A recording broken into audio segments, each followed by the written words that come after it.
Good evening, everybody, from beautiful Port Vila, Vanuatu. And I'm here today to talk to you a little bit about the wildlife and the effects of the cyclones on the wildlife. And here you see a beautiful red-bellied fruit dove, which is one of the characteristic birds of Vanuatu.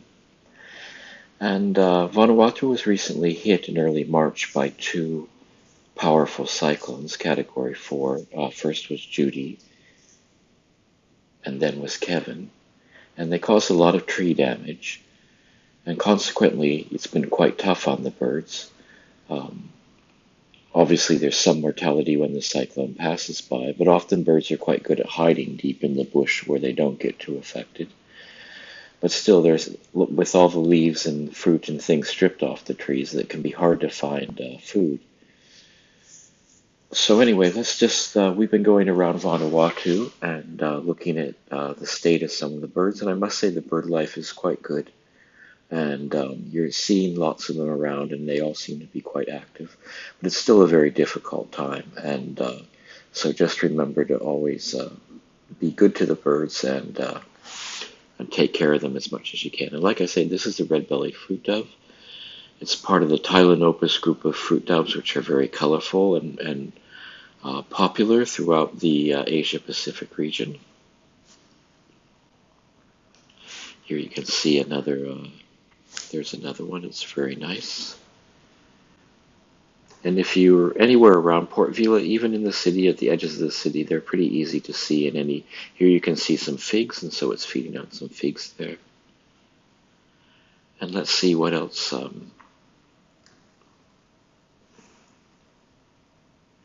This little guy is called the Melanesian flycatcher. And for those of you who are familiar with this sort of Australian flycatchers, it's part of this group of flycatchers. And this is the male here, which is the male is all dark above with a white chest and breast, and a very colorful bird. And again, just flying around, catching flies and other insects. And let's have a look at the female.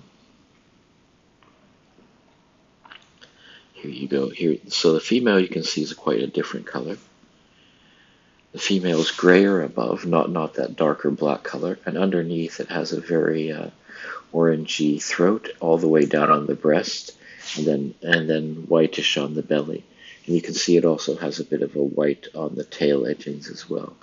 So a highly dimorphic bird, which means the male and female are quite different colors. Okay, let's look at some of the other birds that we've been able to come up with. These are the big pigeons. This is the Pacific imperial pigeon here.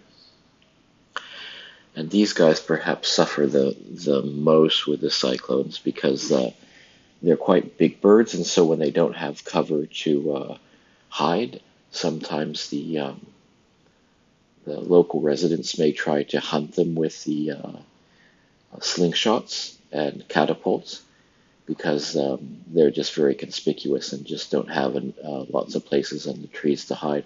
And they're a normal back in the days before European settlement and colonization of the Pacific Islands. These were a main bird to be hunted and eaten. These really big imperial pigeons. And let's see, let's just look at a few others.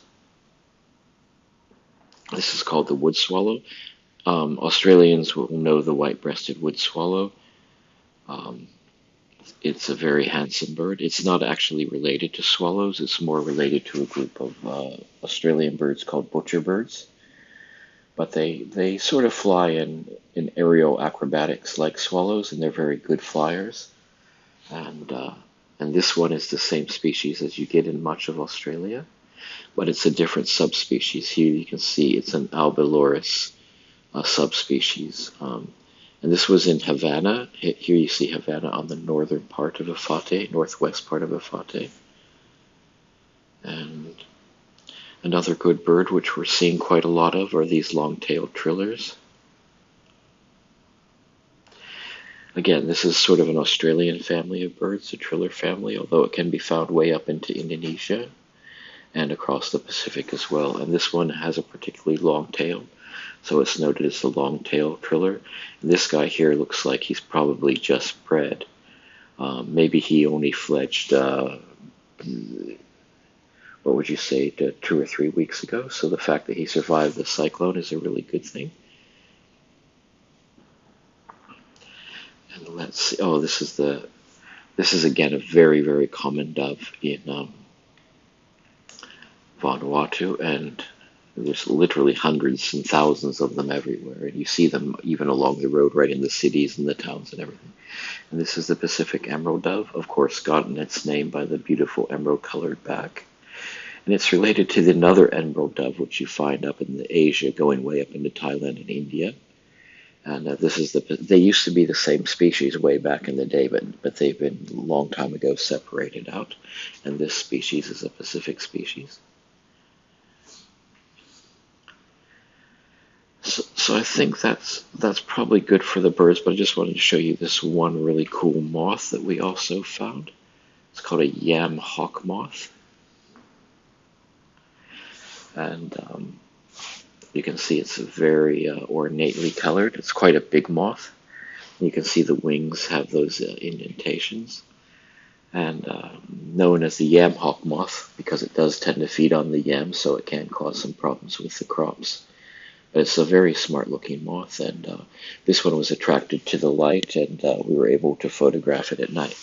So that's just a bit of a look at some of the birds and one moth that we've been looking at. And again, to say that the effect of the cyclones on the birds in Vanuatu in the last few weeks has been pretty high, but they're still hanging in there, and there's lots of them still around, and it's really good to see. So I thought I'd just share some of these great pictures and these beautiful birds. And if you go to Vanuatu, it's very easy to do bird watching. There's many places that are very easy to find the birds, and you can use our iNaturalist account to see where we take many of the pictures. But really anywhere around in the main island of Ifate is quite good for the birds. Okay, everybody, over and out from beautiful Port Vila, Vanuatu, and talk to everyone tomorrow. Bye-bye.